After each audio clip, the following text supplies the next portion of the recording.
महू विधानसभा क्षेत्र स्थित राउ तहसील अंतर्गत ग्राम पंचायत भैंसलाए में भू माफियाओं ने नहर और सेवा भूमि को पूरा निगल लिया और काट दिया अवैध कॉलोनी। जानकारी के अनुसार तहसीलदार द्वारा भूमि पर निर्माण रोक लगा रखी है। उसके बावजूद भू माफियाओं के हौसले इतने बुलंद हैं कि शासन प्रशासन के आदेशों को ठेंगा दिखाकर खुलेआम धज्जियां उड़ाते हुए दिख रहे हैं।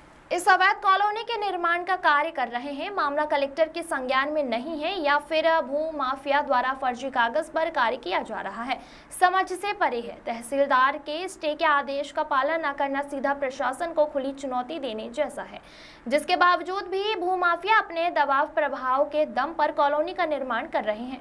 ग्रामीण चौकीदार उम्मेद सोलंकी के बेटे दीपक सोलंकी ने आरोप लगाया है कि 2 पीढ़ी पहले इंदौर कलेक्टर द्वारा दादाजी को शासकीय सेवा भूमि सेवा नियुक्त की गई थी, जिससे सारे सबूत हमारे पास है। पीढ़ी दर पीढ़ी चौकीदार के बाद अब मेरे पिताजी उम्मेद सोलंकी की चौकीदारी है, जो अब बीमारी की अवस्था में हॉस्पिटल में भर्ती हैं।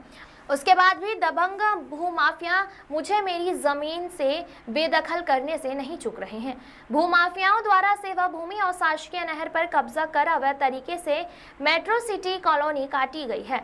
इसके पूर्ण रूप से विरोध करता हूं। इस पर हमारे परिवार की आपत्ति है। हमारे घर परिवार का भरण पोषण का एकमात्र सेवा भूमि ही सहारा है। जिस तरह अमित पारीख, अर्जुन चौधरी और अन्य भू माफियाओं ने अवैध कब्जा करके कॉलोनी बसा दी है, अब इन भू माफियाओं द्वारा मेरे परिवार को जान से मारने की खुलेआम धमकियां दी जा रही हैं। इंदौर मध्य प्रदेश से राजेश विश्वकर्मा की रिपोर्ट।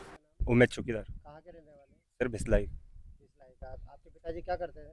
सर यहाँ पे सेवा भूमि ग्राम चौकीदार सर मेरे का। गांव के चौकीदार हो आप, कोटवार हो मतलब? हाँ सर। तो ये सेवा भूमि आपको मिली गई? हाँ सर। मिली हुई है? हाँ जिससे सर। आप आपका जीवन यापन करते थे? हाँ सर। वर्तमान में क्या इससे हो रहा है आपके साथ में? सर यहाँ पे 2 बीघा जमीन में कॉलोनी काट दी गई। इसमें हम खेती कर रहे थे और यहाँ पे पहले गेहूँ चने वगैरह सब होते थे और यहाँ पे कॉलोनी काट दी गई और हमको ब्लैकमेल कर रहे सर पूरी तरीके से। और मतलब दादागिरी, मतलब बड़ी बड़ी गाड़ियाँ लेके आते हैं और चमकाते हैं सर। यहाँ पे आते हैं, अब आएगा जान से मार देंगे तेरे को। और बड़ी बड़ी हथियार भी लेके आते हैं सर। और इसकी सूचना आपको पुलिस प्रशासन, पुलिस को भी दी आपने? हाँ सर, दी थी सर। वहाँ से इन लोगों ने अभी तक कोई कार्रवाई नहीं कितना समय हो चुका है इस विवाद को आपके घर में? सर इसका हो गया है 6 महीने हो गए। 6 महीने से कोई वो नहीं हुई सुनवाई। 6 महीने से आपकी कोई सुनवाई नहीं हो रही। और देखा जाए तो आपका जीवन यापन का ये खेती एक सहारा थी। हाँ सर। क्योंकि बारिश भी हो चुकी, आपको सोयाबीन की आपकी फसल बोना थी, लेकिन आप खेती नहीं कर पा रहे, तो आपको अब कहाँ से क्या उम्मीद है न्याय की? मान लीजिए प्रशासन सुन नहीं रहा है, तो मुख्यमंत्री महोदय से आप क्या चाहते हैं ये बताइए? सर मेरे को मेरी जमीन दिलवाई जाए, बस यही मांग है सर मेरी मुख्यमंत्री महोदय से। हाँ सर जी। और आपका नाम बताइए? मेरा नाम दीपक सोलंकी है सर। मैं उमेद सिंह चौकीदार का लड़का हूँ और ये सेवा भूमि है सर मेरी। ये छेड़ यहाँ से आता है कोई इससे गेट, इससे उधर वाली ज़मीन में, मतलब ये इससे दीवार से 4 से 5 फुट उधर बाउंड्री, पूरी 2 बीघा ज़मीन हड़प कर ली सर मेरी। और सब जगह मैंने, मतलब हर जगह मैंने डॉक्यूमेंट सब कागज सबको दिए, तहसीलदार, पटवारी, SDM, तहसील में सब दूर, और कोई भी सुनवाई नहीं हो रही है। पंचायत में बोला कोई सुनवाई नहीं हो रही। पिताजी बेड पे पड़े हैं। उसके बाद में इन्होंने कॉलोनी काट दी। 1.5 साल हो गए पिताजी को बेड पे पड़े हुए, कोई सुनवाई नहीं कर रही है और दादागिरी कर रहे हैं। यहाँ पे आते तुम्हारी जमीन पे मारेंगे हम तेरे को, आ गए आज के बाद में। तो कौन कौन आ रहे हैं जिसका नाम? अमित पारीक, अर्जुन चौधरी।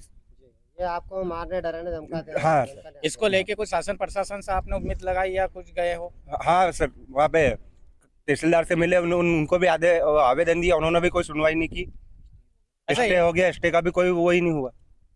कलेक्टर महोदय को सूचित दिया आपने? इंदौर कलेक्टर महोदय को आवेदन दिया था, तो उसका भी कोई जवाब नहीं आया सर। और पुलिस प्रशासन को आपने सूचना दी इस मामले में कि मेरी जमीन पे कब्जा कर लिया गया है? सबको दिए सर। उसके आपका आवेदन है? हाँ। तो आप प्रशासन से क्या चाहते हैं? सर ये मेरी जमीन मेरे को दिलाई जाए, खेती बाड़ी करेंगे सर। खेती बाड़ी करना चाहते हैं? हाँ। जमीन, क्योंकि आपका जीविका का कोई साधन नहीं है? कोई जीविका का साधन नहीं है। क्या नाम है आपके पिताजी का? उमेद सोलंकी। जी। आपका शुभ नाम? दीपक सोलंकी।